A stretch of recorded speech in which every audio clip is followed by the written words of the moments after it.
हरियाणा सरकार का बड़ा आदेश। प्राइवेट स्कूलों को बच्चों के लिए 6 व्यवस्थाएं करनी होंगी और लापरवाही करने पर होगी कार्रवाई।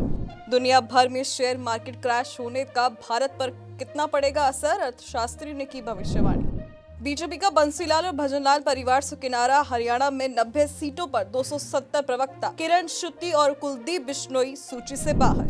खुशखबरी, हरियाणा में किसी भी यूनिवर्सिटी से कर सकेंगे डिस्टेंस कोर्स।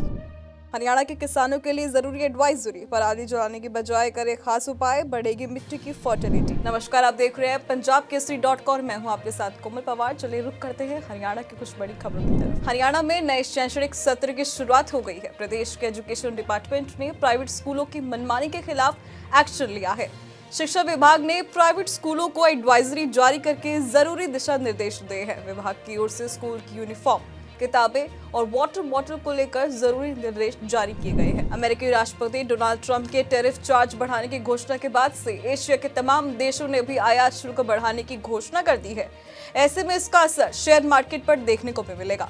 एशिया के तमाम शेयर बाजारों में सोमवार को भारी गिरावट देखने को मिली और खास बात यह है कि इस टैरिफ वॉर शुरू होने का आरोप झेल रहे अमेरिका पर भी इसका खासा असर देखने को लगातार मिल रहा है। ऐसे में सवाल उठता है कि इस टैरिफ वॉर में भारत पर कितना असर पड़ेगा, और इसी को लेकर एक्सपर्ट ने हमसे बातचीत की है। हरियाणा में बीजेपी ने हाल ही में अपने सक्रिय सदस्यता सम्मेलन का आयोजन किया, जिसमें पार्टी ने विधानसभा सीटों के हिसाब से 270 प्रवक्ताओं का चयन किया है।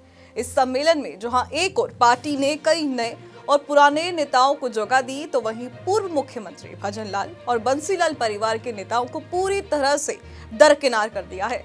इन परिवारों के नेताओं में खास तौर पर किरण चौधरी, उनकी मंत्री बेटी श्रुति चौधरी, पूर्व सांसद कुलदीप बिश्नोई और उनके बेटे भव्य बिश्नोई शामिल है, जिन्हें पार्टी ने प्रवक्ता की सूची से बाहर रखा है। ये स्थिति न केवल पार्टी के आंतरिक समीकरणों को दर्शाती है, बल्कि हरियाणा की राजनीति में बीजेपी की नीतियों और परिवार के प्रति बदलते दृष्टिकोण को भी उजागर करती है। अभी तक राज्य विश्वविद्यालय अपने क्षेत्राधिकार वाले 2 से 3 जिलों में ही डिस्टेंस कोर्स करवा सकते थे, लेकिन अब नई व्यवस्था के जरिए राज्य विश्वविद्यालय की डिस्टेंस एजुकेशन का दायरा बढ़ा दिया गया है। राज्य विश्वविद्यालय प्रदेश भर में कहीं के भी स्टूडेंट्स को दाखिला देकर उनके जिले में ही परीक्षा की व्यवस्था करवा सकेंगे। हरियाणा उच्चतर शिक्षा निदेशालय की ओर से यूजीसी के नियमों का हवाला देते हुए आखिर एक बार फिर ये तय किया गया है कि सभी राज्य विश्वविद्यालय अपने दूरस्थ शिक्षा के कोर्स को पूरे राज्य में चला सकेंगे। हरियाणा के किसानों के लिए एक जरूरी खबर सामने आई है। महेंद्रगढ़ जिला के उपायुक्त यानी कि डीसी डॉक्टर विवेक भारती ने सोमवार को किसानों के लिए एडवाइजरी जारी की है। उन्होंने कहा कि रबी की फसलों की कटाई के समय बहुत से किसान पराली को जला देते हैं, जिससे प्रदूषण बढ़ने की वजह से पर्यावरण को काफी नुकसान पहुंचता है। उन्होंने इसीलिए अपील की है कि रबी की फसलों की कटाई के समय फसलों के अवशेष को अपने खेतों में मिला दें।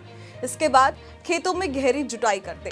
इससे मिट्टी में बैक्टीरिया की संख्या और कार्बनिक तत्वों की मात्रा बढ़ेगी, जिससे मिट्टी ज्यादा उपजाऊ बनती है। तो ये थी हरियाणा की कुछ बड़ी खबरें, लेकिन देश और दुनिया की तमाम खबरों के लिए आप देखते रहें पंजाब केसरी.com। नमस्कार।